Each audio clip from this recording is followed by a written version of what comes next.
subtle art of not giving a full brick back. I'm gonna use like this pen.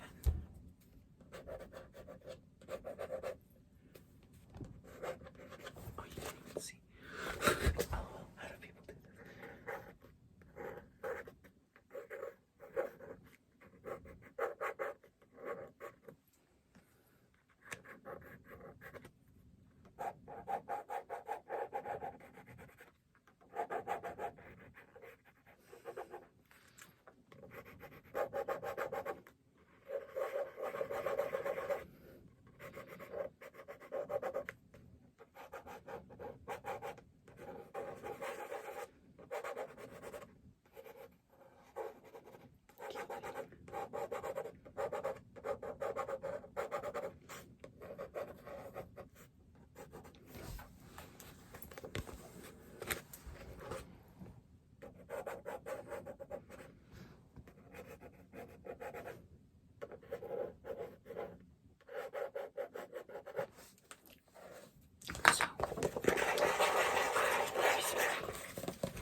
Just finished reading this book, and I have to say, I did quite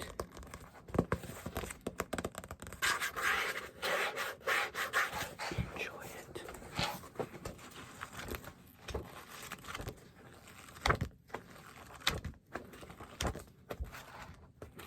It was honestly one of those books that you read that is kind of like life-changing in a way.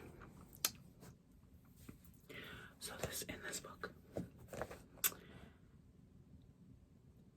it's like, it just talks about how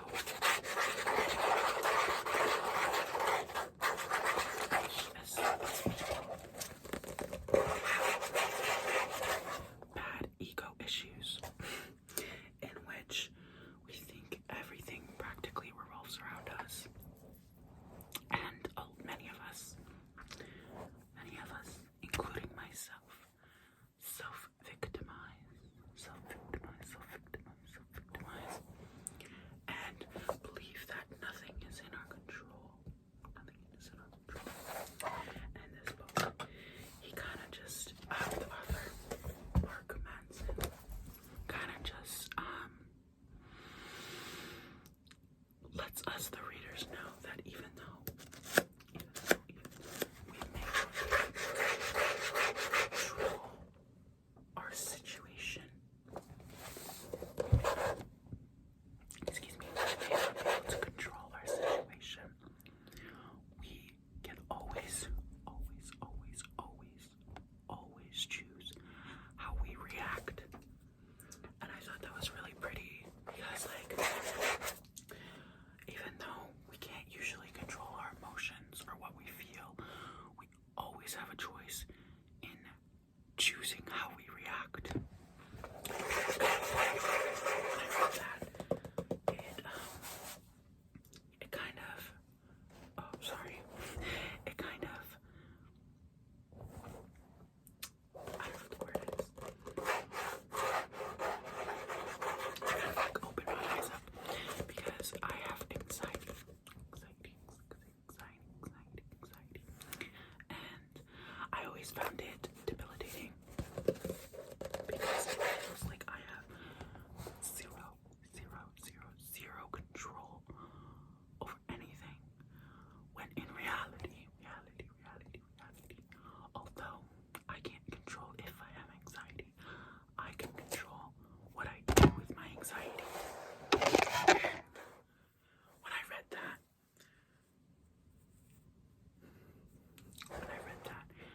it was kind of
this is something really vital because I feel like I'm always so I'm so afraid of being hurt. When in reality, hurt is inevitable, and I can survive it, you know? I don't know if that makes sense. Manson talks about is the human ego and how we always need to be right. We always need to be right. We have this sense of moral righteousness in which we cannot be wrong. But this book just tells us that we are all wrong about something. You can't be right about everything all the time, you know? And why would you want to? Because being wrong and acknowledging you're wrong allows you to grow as a person, allows you to become a better person. And so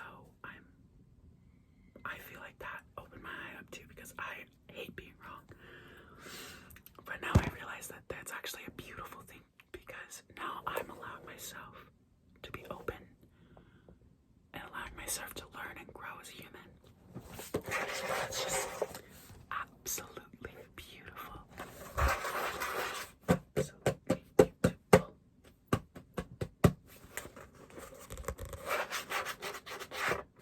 Okay.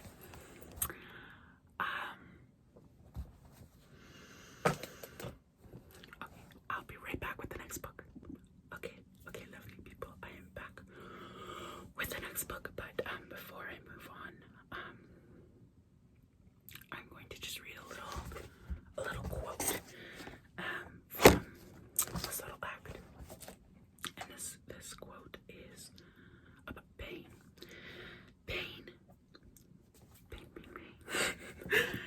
teaches us what to pay attention to when we're younger or careless. It helps us show what's good for us versus what's bad for us. It helps us understand and adhere to our own limitations. It teaches us not to fuck around near hot stoves or stick metal objects into electric sockets. Therefore, it is not always beneficial to avoid pain and seek pleasure, since pain can at some times be life or death important to our well-being. And even though these are like kind of extreme examples of it, like when we were younger, like you learn not to like touch the hot stove or stuff like that. It can also be for a lot of things moving forward. I think that I can think about maybe wanting to go try out for a job or a new sport, and you're like afraid of, sorry, let's use the sport example, and you're afraid of getting hurt. You're afraid of getting hurt, but getting hurt is how you learn how to do the sport properly, you know? Like you fall down, you get back up. I feel like this, like, even though that quote talks more about tangible fears like hot stove and metal in electrical socket, it can also be stuff for like real life. If you're afraid of getting hurt, say in a relationship, you may avoid relationships, and you may be actually missing out on whoever it is that you is like your soulmate or your twin flame or whatever you believe in. Even friendships, I feel like a lot of people are really afraid to get hurt. There's a lot of trust issues with our generation, which, you know what, fair. People can lie sometimes, but if we hold everyone to the same standard of being a liar and we're always afraid to get hurt, and so we're protecting ourselves, we can be limiting ourselves to a lot of opportunities out there.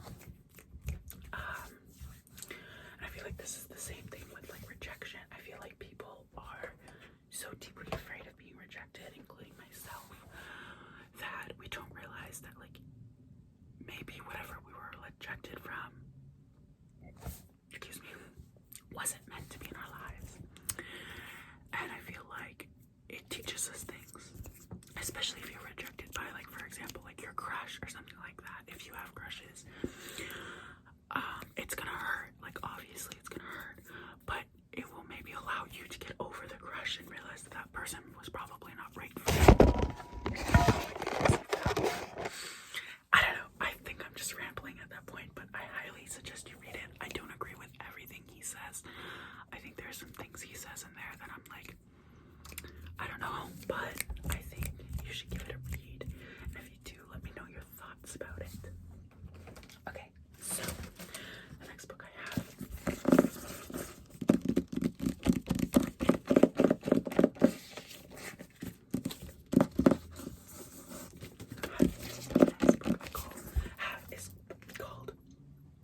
Felix Ever After.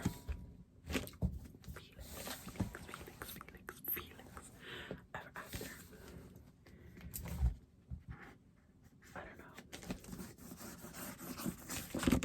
I don't know really if you can trace on this.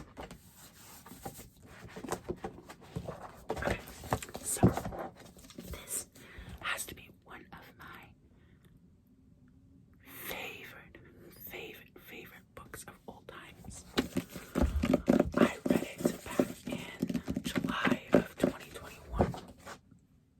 Excuse me. And it has probably changed my life. So this book follows Felix, and it's sort of a coming of age story. Felix is a trans man, trans mask, presenting person. I think I'm back now. Sorry about that. My phone malfunctioned for a second. So, I think where I left off. So Felix, I haven't read this book in a while, so I'm pretty sure Felix identifies as a demi-boy. I could be wrong, but I'm pretty sure that is what he identifies as, and he uses he in pronouns. It's just like, oh, I can't even explain it. This is like one of the best stories I've ever read. So it's a coming of age about Felix and him figuring out his identity, his gender identity, his sexual orientation, like just a first love, him dealing with a first love, and it's kind of like a little love triangle, I guess. It's just honestly such a beautiful story. So basically, somebody in Felix's school has dad named him and posted photos of him with pre-transition. And so the story is like him dealing with these issues, the transphobia, like being denamed. Then he's also dealing with his gender identity. He's also dealing with some romantic issues. And honestly, this book had me sobbing, like sobbing. And I don't usually cry when I read because, like, I don't know, I'm just like, I don't really cry. But that book had me sobbing, and I'd really recommend it. It taught me a lot about. Okay, sorry. That was my roommate. Oh my god, my timing is so bad. I thought that this would be nice to film at this time. Anyways, as I was saying, it's a really good book. So since I am a cis woman, I don't know the experience of being trans or non-binary. And this book has allowed me to see a snippet of it, and although I will never fully understand what that experience is, this book has taught me a lot, and I think has truly allowed me to work on being a better ally to the trans community. So, like, I would 1000 recommend this book to anyone. It's such a good book. I think the age, I should do the age, so I think this, you can read this if it's like, I don't know, 14 up. There's no like bad scenes.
just intersectionality. It's such a beautiful, beautiful book, and and you read it at the right time. I think I read this back in July, like a week after I read Felix Ever After. I was really struggling with my self-confidence, and this just really, really helped me, honestly. It has beautiful, beautiful artwork.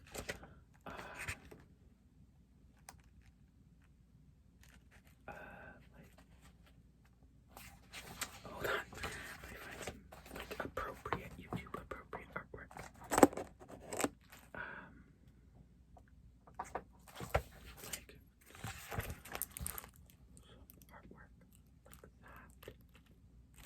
Oh, it's just absolutely beautiful.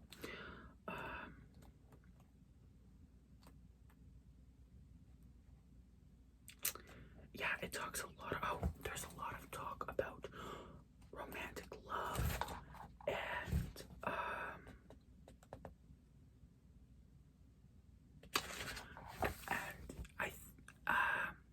abusive relationships. I would check trigger warnings. I don't know. I haven't read this book since July, so I don't remember any trigger warnings. But if you end up picking up this book, I would just check just in case. One of my favorite pages is I am not a victim of my life. What I went through pulled a warrior out of me, and it is my greatest honor to be her.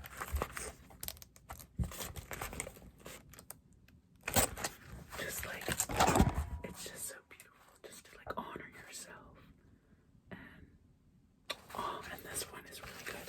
I think if you're struggling, you should listen to this. How can I be so cruel to myself when I'm doing the best I can? I think a lot of us are very, very hard on ourselves. Very, very, very, very, very hard on ourselves. And I think we need to realize that we are doing the best we can. You are doing the absolute best you can, and no one can expect anything more from you. No one can expect that, not even yourself. You are doing the best you can. Okay, you are okay.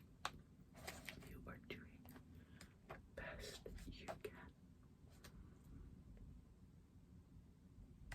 You are just trying to get by, and I think this book is a really good representation of when you're really struggling and you just need that little pick me up and to be